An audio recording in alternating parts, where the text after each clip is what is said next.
هم الظالمون. صدق اللہ.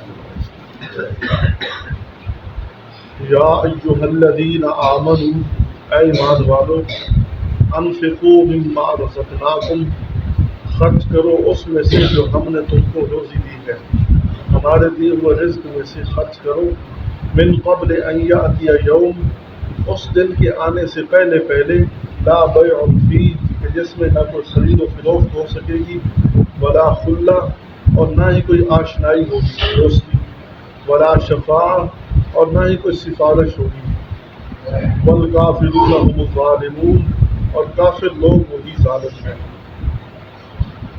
سورۃ البقرہ ہے. سورۃ البقرہ کے اندر اللہ تعالیٰ نے زیادہ تر معاملات بیان کیے ہیں. جیسے ہم تفصیل سے نکاح کے مسائل پڑھ چکے ہیں، طلاق کے مسائل پڑھ چکے ہیں، دودھ پلانے کے مسائل پڑھ چکے ہیں. اسی طرح ان مسائل میں سے بعض چیزیں ایسی بھی بیان کی جو انسان کی ذات کے متعلق ہیں، اور بعض چیزیں ایسی بھی بیان کی جو انسان کی ذات سے نہیں بلکہ معاشرے کے متعلق ہیں. تو زیادہ تر رب العالمین نے حقوق بیان فرمائے ہیں. تو اس آیت مبارکہ میں رب العالمین نے دو چیزوں میں سے ایک چیز جو انسان کو سب سے زیادہ محبوب دو چیزیں ہیں، یعنی دو محبوب چیزیں کون سی ہیں؟ ایک ہے انسان کی جان اور دوسرا انسان کا مال. انسان کی جان اور انسان کا مال انسان کو سب سے زیادہ محبوب ہے. تو پیچھے جان کے خرچ کرنے کا ذکر فرمایا، جہاد کا ذکر فرمایا کہ اللہ کی راہ میں جہاد کرو، قتال کرو. اور یہاں دوسری محبوب ترین چیز مال، اس کو اللہ نے اپنے راہ میں خرچ کرنے کا ترغیب دی ہے. پیچھے بھی فرمایا من ذا الذی یقرض اللہ قرضا حسنا، کون ہے جو اللہ کو قرض حسن دے، بہترین قرض دے. اور یہاں بھی فرمایا یا ایھا الذین آمنوا انفقوا مما رزقناکم، اے ایمان والو جو ہم نے تمہیں رزق دیا ہے، روزی دی ہے، اس میں سے میرے راہ میں خرچ کرو. تو اللہ تعالیٰ یہاں سب سے محبوب چیز خرچ کرنے کی ترغیب دے رہے ہیں. بعض لوگ ایسے ہوتے ہیں کہ جو جان سے بھی زیادہ مال کو محبوب سمجھتے ہیں، جس کو بخیل کہتے ہیں. بخیل لوگ ہوتے ہیں نا، وہ اپنے جان سے بھی زیادہ اپنے مال کو محبوب سمجھتے ہیں.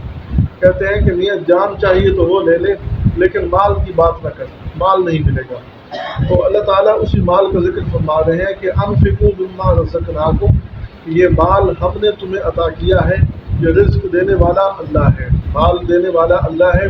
کسی انسان کو اس کی قابلیت کی بنیاد پر یا کسی انسان کو اس کے فن اور ہنر کی بنیاد پر مال نہیں ملتا، بلکہ اللہ جس کو چاہتا ہے دیتا ہے. بڑے بڑے ہنرمند، بڑے بڑے قابل لوگ وہ مال سے محروم کر دیے گئے، اور کچھ لوگوں کو اللہ اتنا عطا کر دیتا ہے کہ ان کو پتہ ہی نہیں ہوتا کہ ہمارے کہاں کہاں اکاؤنٹ ہے اور کتنا کتنا مال ہمارے پاس ہے، کہاں ہماری پراپرٹیاں پڑے ہیں، کہاں کہاں چیزیں ہماری موجود ہیں، پتہ بھی نہیں ہوتا. اللہ اتنا رزق دے دیتا ہے.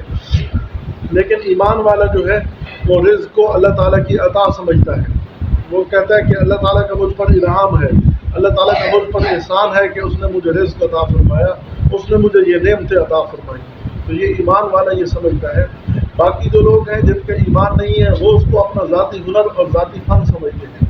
اس لیے جو اللہ فرما رہے ہیں مما رزقناکم، ہم نے تمہیں رزق دیا. دوسرے مقام پر ارشاد فرمایا وآتوہم من مال اللہ الذی آتاکم، یعنی اللہ کی راہ میں مال دو اس مال میں سے جو ہم نے تمہیں دیا. تو جا بجا اللہ تعالیٰ رزق کی نسبت اپنی طرف کر رہے ہیں. تو معلوم ہوا کہ رزق دینے والا اللہ ہے، رزق دینے میں اور کسی کا کوئی دخل نہیں ہے. تو فرمایا انفقوا، خرچ کرو. خرچ کرنے میں بھی یہ احتیاط ضروری ہے کہ جو اللہ نے رزق دیا ہے اس رزق کے حصول کے ذرائع وہ پاک ہوں.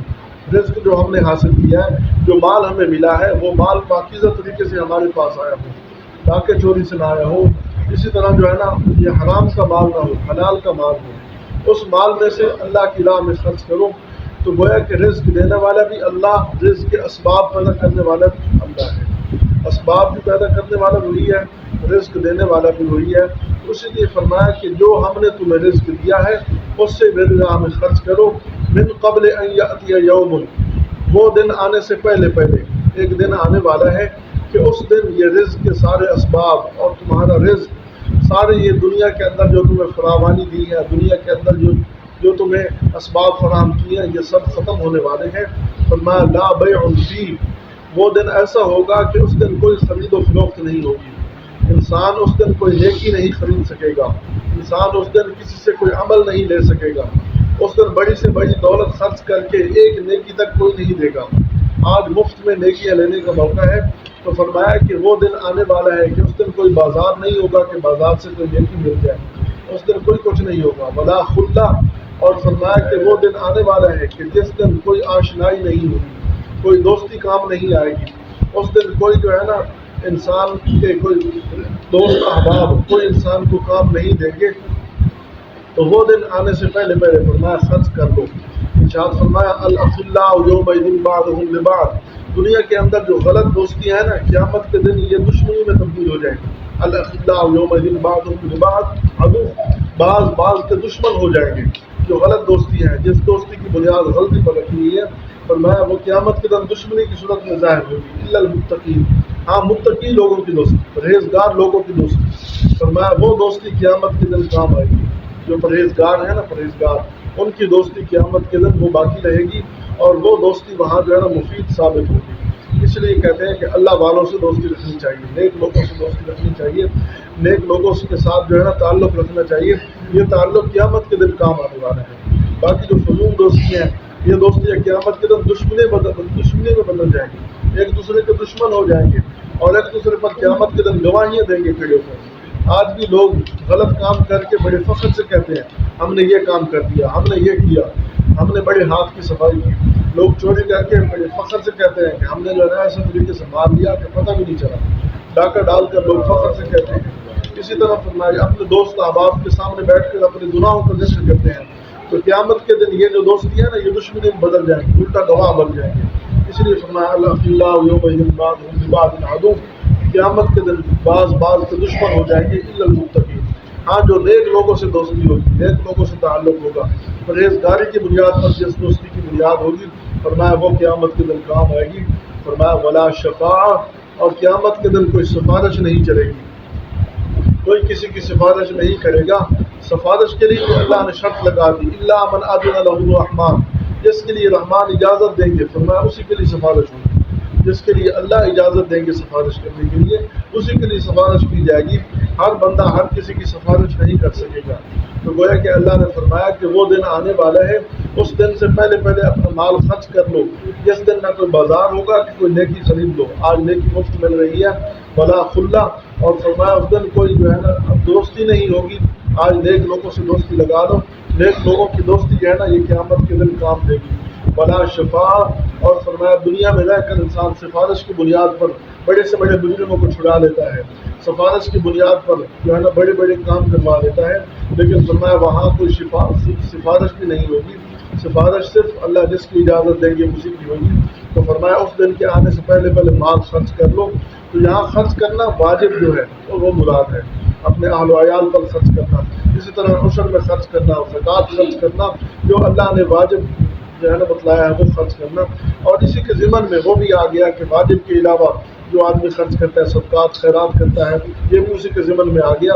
ضرورت مند کی ضرورت پوری کر دینا، کسی بچی کا سامان نہیں بن رہا اس کو سامان دے دینا، کوئی مقروض ہے اس کے قرضے میں اس کی معاونت کر دینا۔ اسی طرح فرمایا کوئی آدمی ایسا ہے کہ وہ کماتا ہے لیکن اس کے اخراجات پورے نہیں ہوتے، اس کو دے دینا۔ تو مقصد یہ ہے کہ معاشرے کے اندر رہتے ہوئے خاص کر رشتہ داروں کا خیال کرنا، رشتہ داروں کو زیادہ تر دینا، ان کو دوہرا اجر ملتا ہے۔ اسی طرح رشتہ داروں کے علاوہ اپنے محلے کے اندر جو مساکین ہیں، محتاج ہیں، ان کا خیال کرنا۔ ضروری نہیں کہ زکوٰۃ عشر ہی دینا ہے، اور بھی دیا جا سکتا ہے، بلکہ دینا چاہیے۔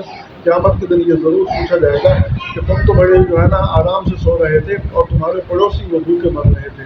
تو پڑوسیوں کے حقوق ہیں، اس طرح رشتہ داروں کے حقوق ہیں، ان کے حقوق میں خرچ کر لو۔ اللہ تعالیٰ یہ ترغیب دے رہے ہیں۔ فرمایا وہ دن آنے والا ہے کہ جس دن کوئی نیکی نہیں ملے گی، نہ کوئی دوستی ہوگی، نہ کوئی سفارش ہوگی، بل کافرون هم الظالمون۔ اور فرمایا کہ جو لوگ منکر ہیں اللہ تعالیٰ کے احکام کے، وہی اپنے آپ پر ظلم کر رہے ہیں۔ تو اللہ نے گویا کہ یہ خرچ کرنے کا حکم دیا ہے، تو بعض لوگ اس خرچ کرنے کا انکار کر رہے ہیں۔ تو انکار کرنے والے فرمایا وہ ظالم ہیں، اور ظالموں کا بہت برا حشر ہوگا۔ رسول اللہ صلی اللہ علیہ وسلم نے ارشاد فرمایا کہ قیامت کے دن میری ہر اس بندے کے لیے سفارش ہوگی، لمن لا یشرک باللہ شیئا، جس نے اللہ کے لیے کچھ شرک نہ کیا ہو۔ تو گویا کہ آپ صلی اللہ علیہ وسلم بھی سفارش کریں گے۔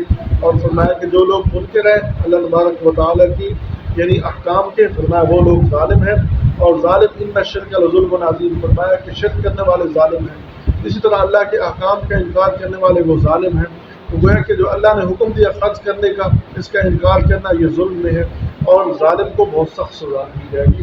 تو گویا کہ خرچ کرنے کی ترغیب دیا، سب سے جو قیمتی چیز ہے، سب سے محبوب چیز انسان کو مال ہے، اس کے خرچ کرنے کی ترغیب دی۔